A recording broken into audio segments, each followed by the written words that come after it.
Yogyakarta dikenal sebagai kota ramah difabel. Namun, data tahun 2023 menunjukkan fakta yang memprihatinkan. Kasus kekerasan seksual terhadap penyandang disabilitas di kota ini tercatat sebagai yang tertinggi di Indonesia. Dari sinilah langkah kolaboratif pun dimulai. Perlindungan bukan sekedar pilihan, tapi tanggung jawab kita semua. Tidak ada satupun kelompok yang boleh merasa sendirian dalam menghadapi ancaman, apalagi penyandang disabilitas.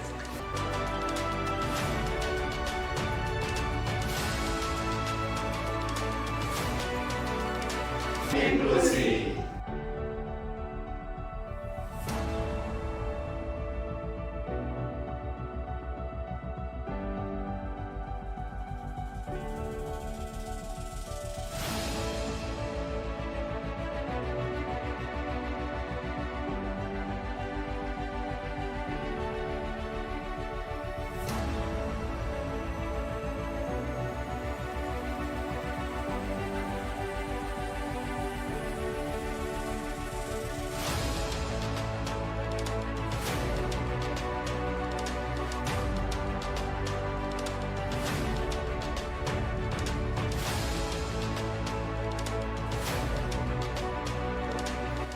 Penelitian ini berjudul Literasi Digital Penyandang Disabilitas dalam Pencegahan Kekerasan Seksual.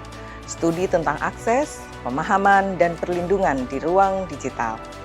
Di balik layar digital dan koneksi internet, terdapat cerita-cerita yang jarang terdengar tentang bagaimana penyandang disabilitas mengakses teknologi, memahami informasi, dan melindungi diri dari ancaman dunia maya. Penelitian ini berupaya menggali pengalaman nyata, persepsi yang terbentuk, serta tingkat pemahaman mereka tentang literasi digital. Kami menelusuri bagaimana akses teknologi digital menjadi peluang sekaligus tantangan.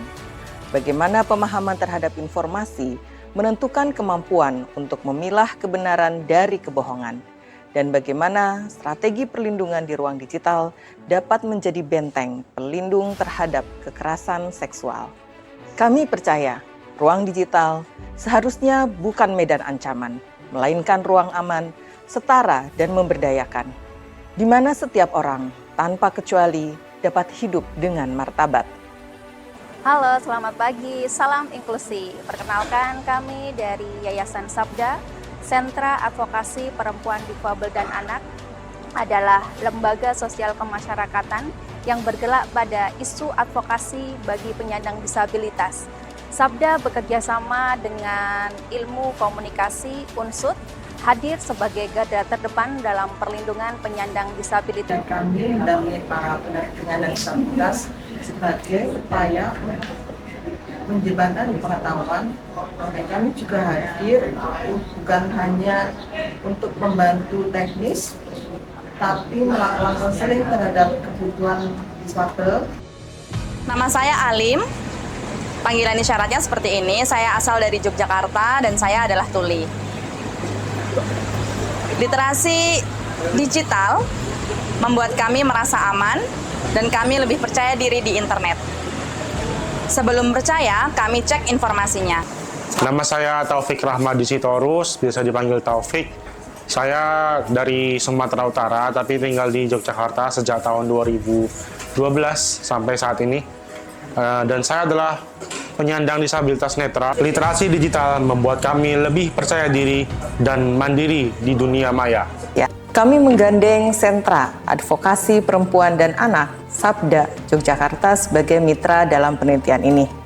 Kami melibatkan 21 informan difabel yang terdiri dari ragam disabilitas yang berbeda, yaitu netra, fisik, mental, intelektual, dan juga tuli.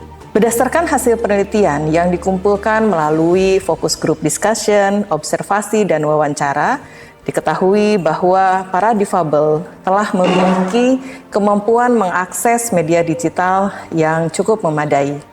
Mereka cukup akrab dengan teknologi dan media digital.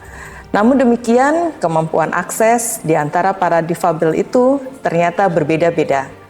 Terdapat kemampuan yang cukup tinggi yang ditunjukkan oleh para disabilitas netra, di mana mereka mampu mengatasi Kendala yang dihadapi di dalam mengakses media digital yang dialami, misalnya dengan menggunakan berbagai aplikasi seperti Be My Eyes, kemudian Cash Reader, dan juga Text Reader, dan berbagai aplikasi yang lainnya. Kemampuan yang cukup terbatas dialami justru oleh para disabilitas mental dan intelektual, di mana untuk mengakses media digital umumnya mereka memerlukan pendampingan dari orang tua ataupun wali. Namun mereka sendiri cukup bisa mengoperasionalkan teknologi maupun media digital yang bisa membantu aktivitas mereka sehari-hari. Berbeda dengan disabilitas netra, teman-teman dari disabilitas tuli menyampaikan bahwa mereka relatif tidak mengalami kesulitan di dalam mengakses media digital. Kesulitan terutama yang dihadapi adalah karena terbatasnya media yang memberikan support atau aplikasi sehingga bisa diakses dengan mudah, khususnya terkait dengan penyediaan subtitle pada media-media digital tertentu. Juga karena adanya perubahan aplikasi yang cukup cepat.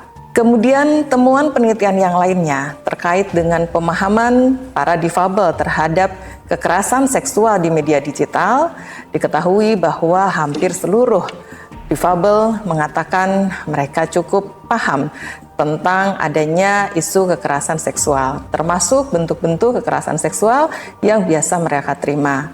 Mulai dari adanya kiriman foto-foto yang mengandung pornografi ataupun ajakan-ajakan yang dianggap tidak senonoh, biasa mereka hadapi dan terima, dan mereka sudah tahu bahwa ketika menerima konten-konten yang demikian, yang harus mereka lakukan biasanya adalah mengabaikan ataupun memblokir dan bahkan menggunakan fitur lapor.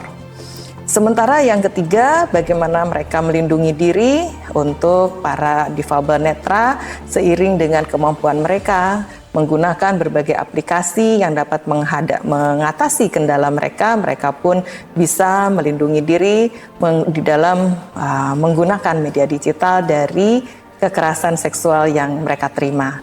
Kemudian untuk teman-teman disabilitas intelektual dan mental, ada keterlibatan dari keluarga, orang tua yang senantiasa mengingatkan bahwa mereka harus menghindari konten-konten yang memiliki muatan kekerasan seksual ataupun kekerasan yang lainnya. Sementara untuk teman-teman tuli, sama dengan yang lain, mereka melakukan blokir dan lapor meskipun masih ada di antara mereka yang mengalami kesulitan di dalam menggunakan fitur-fitur tersebut.